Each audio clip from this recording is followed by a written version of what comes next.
जब से नोटिफिकेशंस जारी हुई थी, लद्दाख ऑटोनॉमस हिल डेवलपमेंट काउंसिल करगिल के इंतखाबात होने जा रहे हैं। ये 5वां इलेक्शन होगा और कई ऐसे मकामात या कई ऐसे हलके हैं जहां पर डायरेक्ट फाइट देखने को मिल रही है, सीधी लड़ाई देखने को मिल रही है करगिल में काउंसिलर्स के दरमियान। वहीं 8 हलकों में कम से कम 5 उम्मीदवार आमने सामने हैं।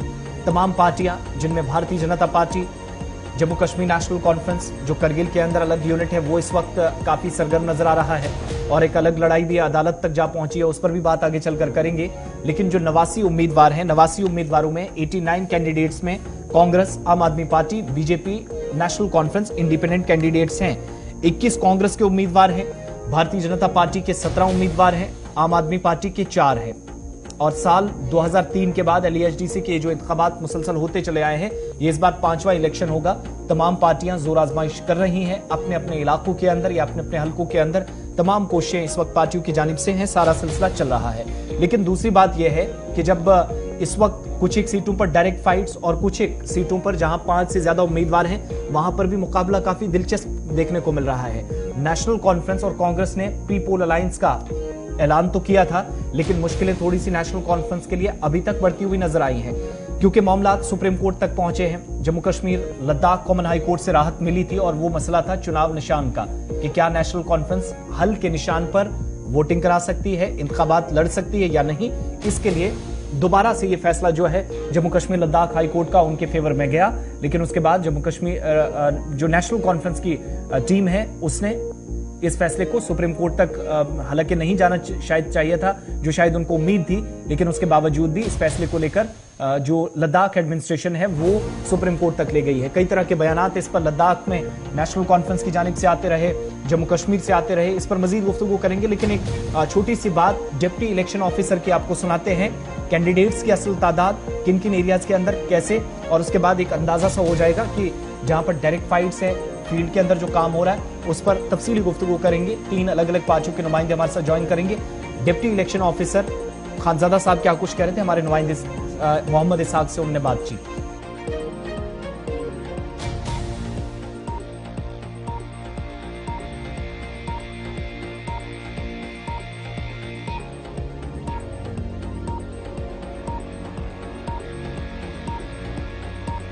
आप सभी का एक बार फिर गुलिस्तान न्यूज़ में खैर मकदम करते हैं। लद्दाख ऑटोनॉमस हिल डेवलपमेंट काउंसिल करगिल के 5th जनरल इलेक्शंस को लेके लोग बढ़ चढ़ के इलेक्शन में हिस्सा ले रहे हैं। नॉमिनेशन फाइलिंग का प्रोसेस शुरू हुआ और अख्ताम भी हुआ, इसके बाद स्क्रूटिनी और अब विड्रॉल के बाद 89 कैंडिडेट्स आने वाले LAHDC इलेक्शंस में हिस्सा लेंगे, यानी कॉन्टेस्ट करेंगे। हमारे साथ मजीद बात करने के लिए deputy election officer Kargil Khanzada Usman के सब हमारे साथ ज्वाइन कर चुके हैं। सर, हमारे साथ ज्वाइन करने के लिए बहुत बहुत शुक्रिया।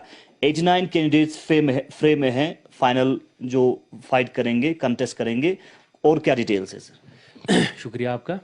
जैसे आपने पहले ही बताया कि 89 कैंडिडेट्स टोटल विड्रॉल के बाद फ्रेम में हैं, तो इसमें इंडियन नेशनल कांग्रेस के 21 कैंडिडेट्स, आपके 4 कैंडिडेट्स और बीजेपी के 17 कैंडिडेट्स हैं। इसके अलावा 47 इंडिपेंडेंट कैंडिडेट्स फ्रेम में है। कुल मिला के 89 कैंडिडेट्स फ्रेम में है अब लास्ट विड्रॉल के बाद जो हमारे पास है। अब आने वाले समय में खासकर इलेक्शंस के प्रोसेस को लेकर, अब इलेक्शंस का एक मरहला जो है वो अख्तिताम हुआ है, अब दूसरे मरहले में क्या क्या एक्टिविटीज़ होगा सर इलेक्शन के हवाले से? देखिए, जैसे आपने बताया कि कैंडिडेट्स का जो फाइनल लिस्ट है वो तैयार हुआ, जो कंटेस्ट करेंगे 26 कॉन्स्टिट्यूंसीज़ में, LAHDC करगिल कॉन्स्टिट्यूंसीज़ में। अब आगे जाके हमारा शेड्यूल्ड है सेकंड रैंडमाइजेशन EVMs का। इसके अलावा ट्रेनिंग, इसके अलावा रैंडमाइजेशन एम्प्लॉयज़ की, मतलब उसका एक रोस्टर निकलेगा, फिर उसका ट्रेनिंग होगा, फर्स्ट फेज़, सेकंड फेज़, ऐसे करके, और लास्ट में जैसे पोल डे तक पहुंचता है फिर काउंटिंग है उसके बाद। और लोगों की किस तरह की रोल बनता है, क्योंकि अब इलेक्शंस के लिए रिलीज़ भी होना है और मुख्तलिफ जगहों पे मुख्तलिफ कैंडिडेट्स लोगों को इलेक्शन में जो है हिस्सा लेने के लिए कहेंगे, तो उस वक्त जो है लोगों का क्या रोल रहेगा? Being a deputy election officer क्या कहना चाहेंगे? जैसे आपने पहले भी बताया कि लोगों का जैसे मतलब करगिल में तो LAHDC इलेक्शंस और जनरल इलेक्शंस पहले भी होते रहे और लोगों ने अच्छे बढ़ चढ़ के हिस्सा लिया और डेमोक्रेसी को मजबूत बनाया है। तो हमें उम्मीद है कि इस बार भी लोग और बाकी कैंडिडेट्स गाइडलाइंस को मद्देनजर रखते हुए इस इलेक्शन प्रोसेस चलिए, ये डिप्टी इलेक्शन ऑफिसर बता रहे थे कि प्रोसेस कैसे आगे बढ़ना क्या है। तमाम पार्टियां बहरहाल इस पर काम कर रही हैं और अपने अपने हिसाब से कैंपेनिंग का सिलसिला भी चल रहा है। हमारे साथ इस पर मजीद बात करने के लिए आगा मोहम्मद रजा साहब है, नेशनल कॉन्फ्रेंस के एडिशनल स्पोक्स पर्सन है, करगिल से ज्वाइन किए हैं। हमारे साथ Ali Majaz, state wise president BJP Ladakh, इस वक्त फोन लाइन पे ज्वाइन किए हैं। यूसुफ साहब हैं, मोहम्मद यूसुफ, जो कि सदर हैं यूथ कांग्रेस करगिल के। आप तीनों का बहुत बहुत शुक्रिया वक्त देने के लिए। यूसुफ साहब, मैं पहले जरा आपके पास आऊंगा। कैंपेन चल रही है अलग अलग हिस्सों के अंदर, कुछ एक एरियाज में जहां पर डायरेक्ट फाइट देखी जा रही है। आप और नेशनल कॉन्फ्रेंस वाले कह रहे थे कि हमारा प्री पोल अलायंस है, लेकिन बहुत सारी ऐसी जगहों पर जहां ये बात भी काफी इंटरेस्टेड है कि आपके कैंडिडेट्स अलग अलग अपने अपने हिसाब से अपने अपने कैंडिडेट्स के लिए, अपने अपने चेहरों के लिए इस वक्त कैंपेन करते हुए नजर आ रहे हैं। वहां मुकाबला काफी दिलचस्प होता हुआ नजर आ रहा है। तो ये प्री पोल अलायंस जिसको नाम दिया गया है, ये वाकई में कहीं एग्जिस्ट करता है, या फिर जिस तरीके से आप काम चला रहे हैं at the end of the day अलग अलग ही आप अपने कैंडिडेट्स के लिए कैंपेन करते नजर आएंगे? यूसुफ साहब, यूसुफ साहब, आप तक आवाज पहुंच रही है? जी जी जी।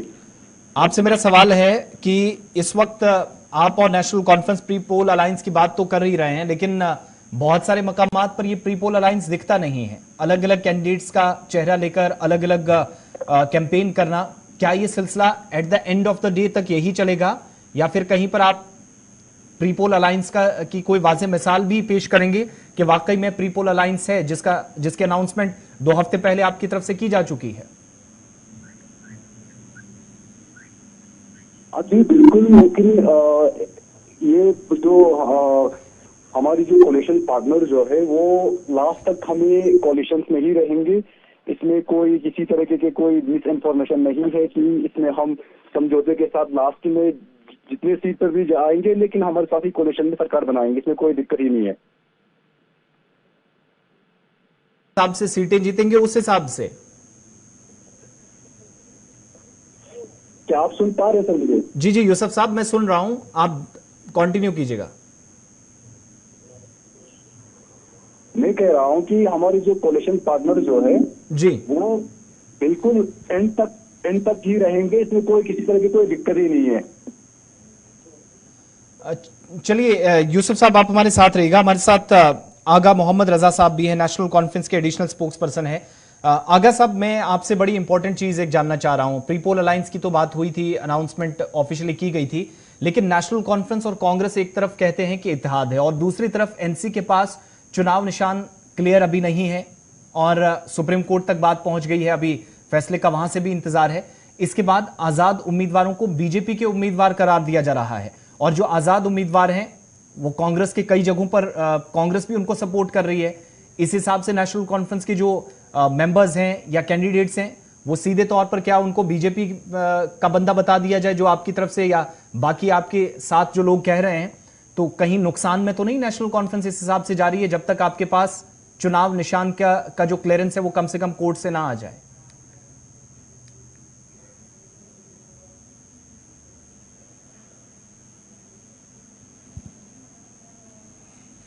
अली मजाज साहब, आप तक आवाज पहुंच रही है?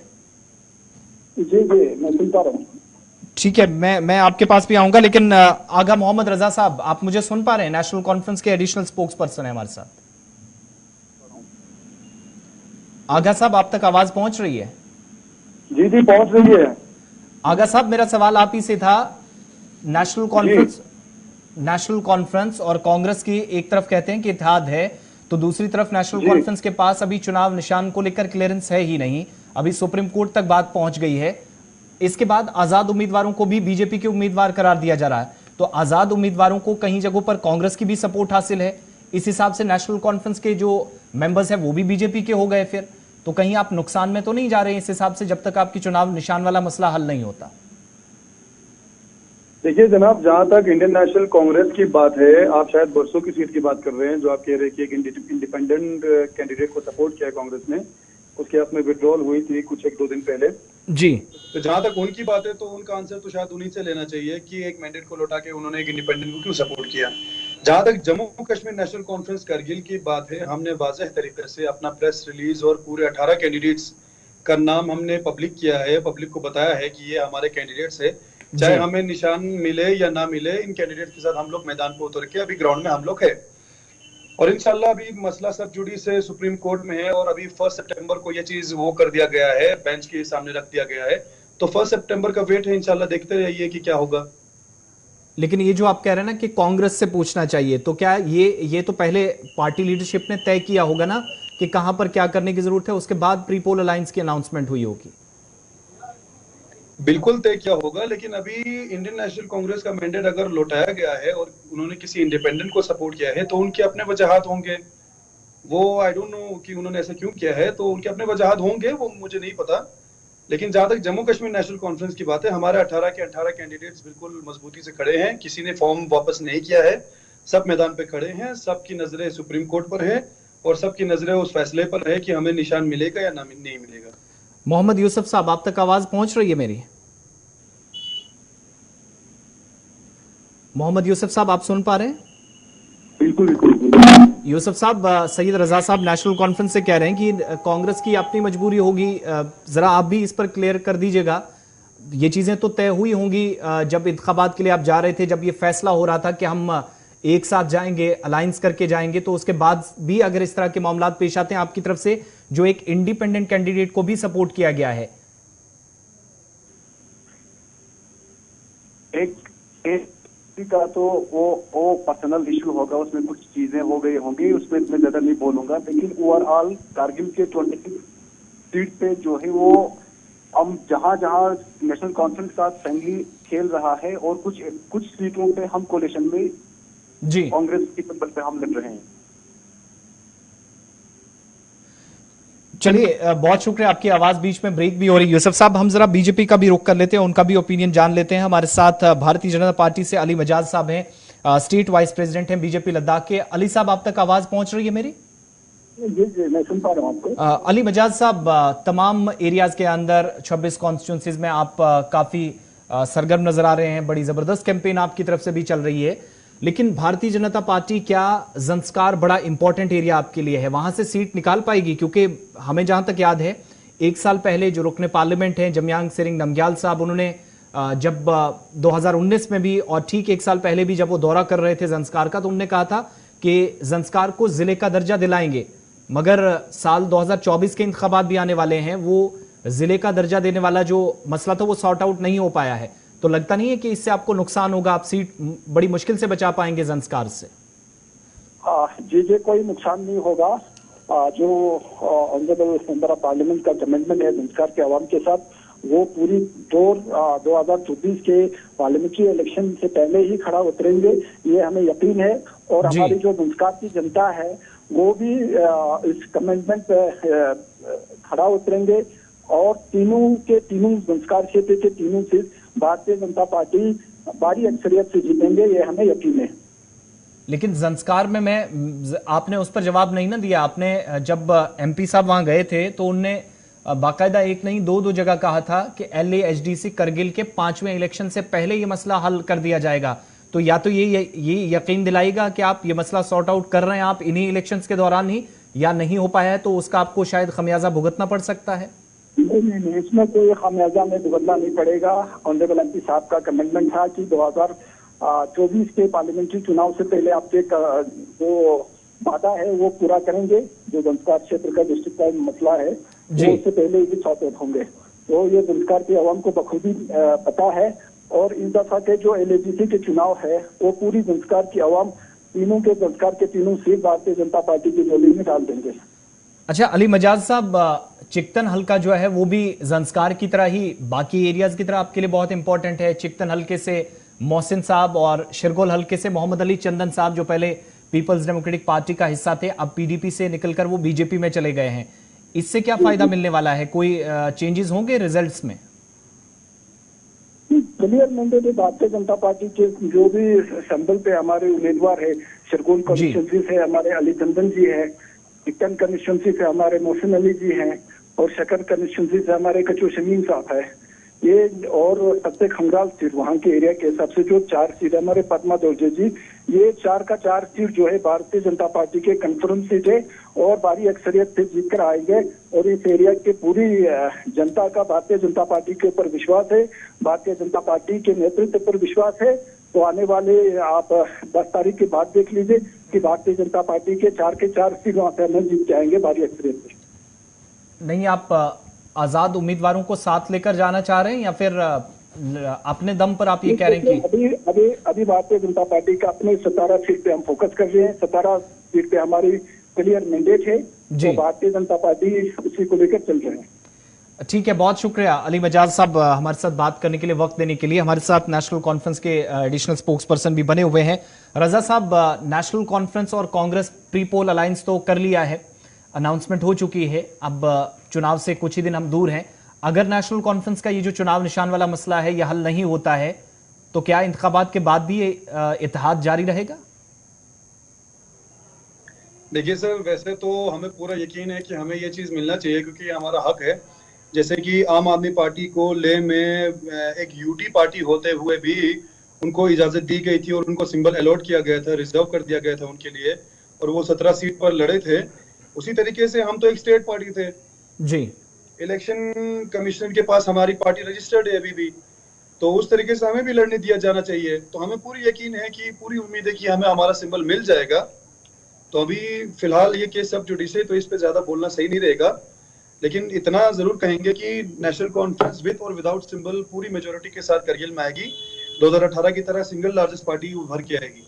लेकिन मैं ये कह रहा हूं, अभी जब तक अदालत का फैसला आता है चीजें हाँ और ना में अटकी हैं। नेशनल कॉन्फ्रेंस के पास अगर ये फैसला फेवर में नहीं जाता तो व्हिप जारी करने के लिए कुछ बचेगा नहीं, तो कैसे मुमकिन है कि मेंबर्स को आप कंट्रोल में रख पाएंगे? मेंबर्स को कंट्रोल में इसलिए रख पाएंगे क्योंकि वो मेंबर्स हमारे ही मेंबर्स हैं। वो हमने किसी और के खेमे से चुरा के तो नहीं लाया जैसे दूसरी पार्टियां करती है। नहीं तो फिर ये नहीं ना, ये बातें नहीं ना फिर होनी चाहिए थी कि जो आजाद उम्मीदवार हैं जिनको कई जगहों पर कांग्रेस भी सपोर्ट कर रही है, तो बीच में ये बातें निकल कर आ रही हैं कि वो बीजेपी के बंदे हो गए, तो उस हिसाब से जो आजाद उम्मीदवार या फिर आपकी जो कैंडिडेट्स जाएंगे वो भी डायरेक्टली बीजेपी को फायदा उससे पहुंचने वाला है।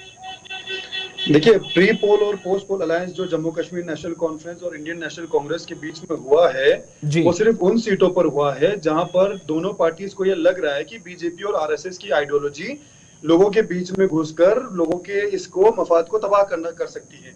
सिर्फ उन सीटों पर हुई है, बाकी सीटों पर फ्रेंडली फाइट हो रही है, फ्रेंडली इलेक्शंस लड़े जा रहे हैं।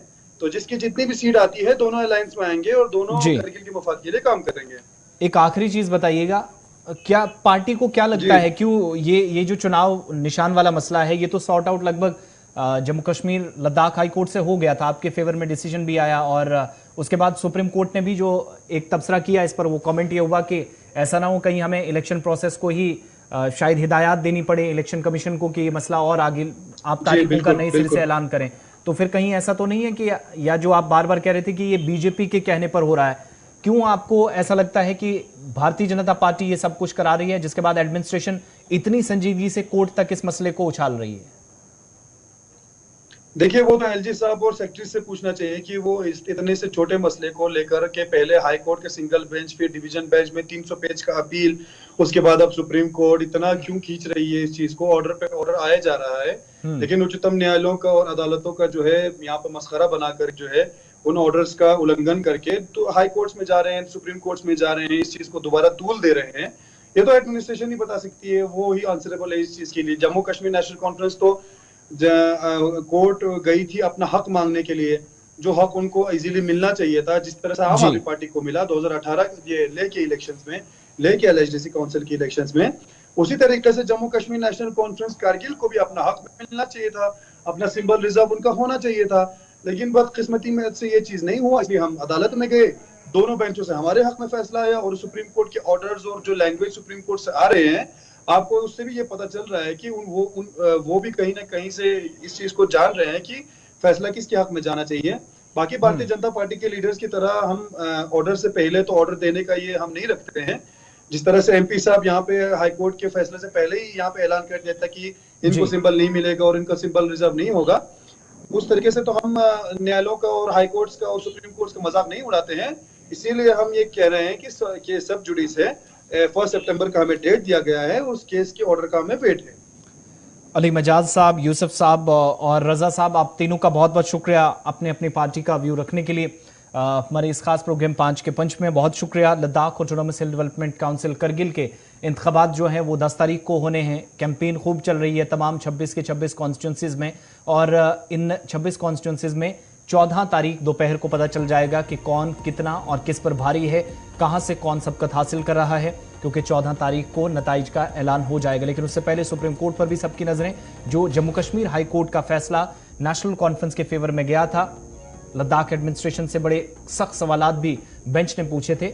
शायद वैसे ही मामलात कहीं सुप्रीम कोर्ट में भी पेश ना आए, उसका इंतजार किया जा रहा है। 1 सितंबर को वहां पर भी समाअत हो रही है।